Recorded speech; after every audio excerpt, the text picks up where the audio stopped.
लड़का जो है सो मंदिर में जाता है, त्रिशूल से अपना उंगली काटता है और मांग वो लड़की को भर देता है। जबकि हिंदू मैरिज में कहता है कि सिंदूर मांग में भरना है। यदि आपने खून भर दिया तो वो खून भरी मांग हो गई, सिंदूर भरी मांग नहीं हुई। तो कानून में वो शादी का जो है सो डिफिनीशन के मुताबिक वो शादी नहीं हुआ। यदि लड़की का उम्र 18 से कम है, लड़की अपने मर्जी से आती है और लड़का कहती है कि मुझे भगा के लेके चलिए, और भागने वाले जोड़ी जो है सो कहता है अरे लड़की तो मेरे पास आया तो हम लेके चले गए, तो वो जो है सो किडनैपिंग प्लस रेप का मामला चलेगा यदि फिजिकल रिलेशन एस्टेब्लिश किया तो। सब कुछ सत्य है, सही बात है कि लड़की अपने मर्जी से गई, लेकिन 18 वर्ष से नीचे है तो उसके मर्जी का कोई महत्व नहीं। अब इसका एक एस्पेक्ट जो कानून के तौर पर सभी बच्चों को जानना चाहिए या सभी युवा पीढ़ी को जानना चाहिए वो ये है। अब आप कल्पना कीजिए कि कोई 5 साल की लड़की है, उसको आपने टॉफी दिया, वो कह रहा है कि ठीक है मैं आपसे शादी करूंगी, तो क्या उसके मर्जी का महत्व होना चाहिए? नहीं। तो कानून के नज़र में 1 साल की बच्ची और 17 साल या 18 साल से 1 दिन की बच्ची है, उसको बच्चा के श्रेणी में रखा गया है। जान लीजिए कि आज के जो युवा पीढ़ी है वो अपने पसंद से शादी करने को ज़्यादा प्रेफरेंस दे रहे हैं। वो घर में भी, अरेंज में भी यदि कन्वर्ट करा रहे हैं तो कहीं ना कहीं अपना एक प्रस्ताव देते हैं कि मुझे ये पसंद है, और फिर वो प्रेम विवाह जो है अरेंज मैरिज में वो कन्वर्ट होता जा रहा है।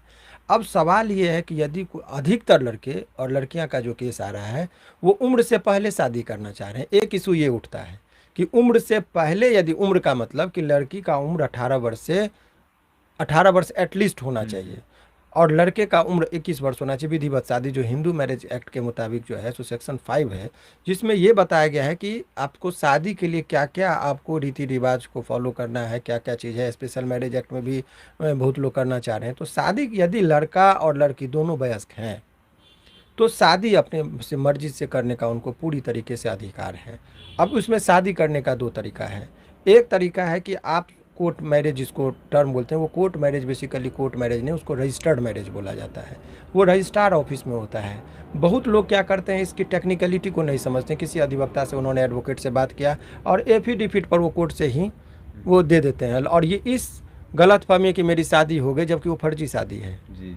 जब तक कि मैरिज का एक रजिस्ट्रार के यहाँ रजिस्ट्री करके यदि मैरिज होता है उसका कानूनी ये है।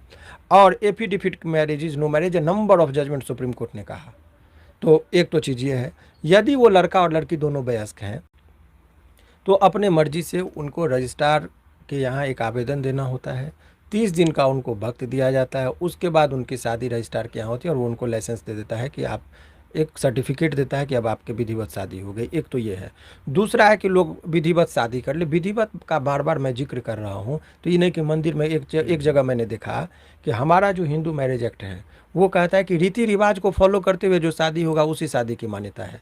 अब एक जगह मैंने देखा कि वो लड़का जो है सो मंदिर में जाता है, त्रिशूल से अपना उंगली काटता है और मांग वो लड़की को भर देता है। जबकि हिंदू मैरिज में कहता है कि सिंदूर मांग में भरना है। यदि आपने खून भर दिया तो वो खून भरी मांग हो गई, सिंदूर भरी मांग नहीं हुई। तो कानून में वो शादी का जो है सो डिफिनीशन के मुताबिक वो शादी नहीं हुआ, यदि कस्टम अलाउ नहीं करता है तो वो तो दिखा रहे हैं। लेकिन यदि आपने विधिवत सारे चीज़ों को पालन करते हुए शादी कर लिया तो शादी का भी रजिस्ट्रेशन होता है, वो भी रजिस्ट्रार के यहाँ होगा। और उसमें आप एक अच्छे समझदार एडवोकेट जो चीज़ों को जानते हो, जो इसके पहलू को जानते हो, उनसे संपर्क करें। और जहाँ तक सवाल है कि शादी करने से पहले लड़की का उम्र, और उम्र का निर्धारण उनके मुंह से नहीं, आधार कार्ड से नहीं, उम्र का निर्धारण उसके सर्टिफिकेट को पहला प्रेफरेंस दिया गया है। कि मैट्रिक का जो सर्टिफिकेट होता है या स्कूल में जिस टाइम में उसका एडमिशन होता है उसमें जो एज का प्रमाण है उसी के आधार पर लड़की का उम्र निर्धारित होता है। एक बात। दूसरी बात, युवा पीढ़ी ये भी नहीं समझते हैं, यदि लड़की का उम्र 18 से कम है, लड़की अपने मर्जी से आती है और लड़का कहती है कि मुझे भगा के लेके चलिए, और भागने वाले जोड़ी जो हैं सो कहता अरे लड़की तो मेरे पास आया तो हम लेके चले गए, तो वो जो है सो किडनैपिंग प्लस रेप का मामला चलेगा यदि फिजिकल रिलेशन एस्टेब्लिश किया तो।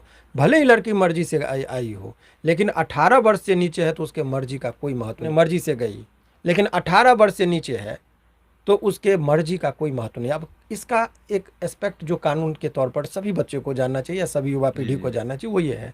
अब आप कल्पना कीजिए कि कोई 5 साल की लड़की है, उसको आपने टॉफी दिया, वो कह रहा है कि ठीक है मैं आपसे शादी करूंगी, तो क्या उसके मर्जी का महत्व होना चाहिए? नहीं। तो कानून के नज़र में 1 साल की बच्ची और 17 साल या 18 साल से 1 दिन की बच्ची है, उसको बच्चा के श्रेणी में रखा गया है, माइनर रखा गया है। इसीलिए उसके बयान का और उसके मर्जी का कोई महत्व नहीं है।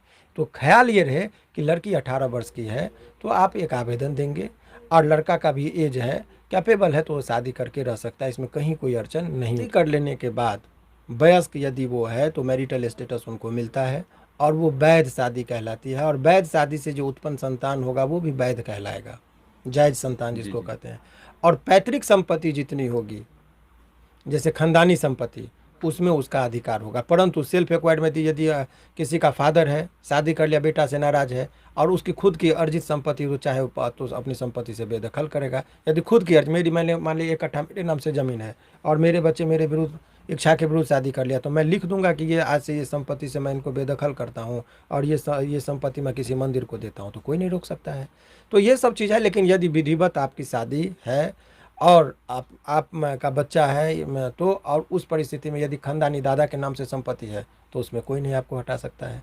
तो संपत्ति सबका, ये तो हम लोग जब प्रॉपर्टी राइट में चलेंगे तो उसको हम लोग देखते हैं। तो ये सब चीज़ है फिलहाल।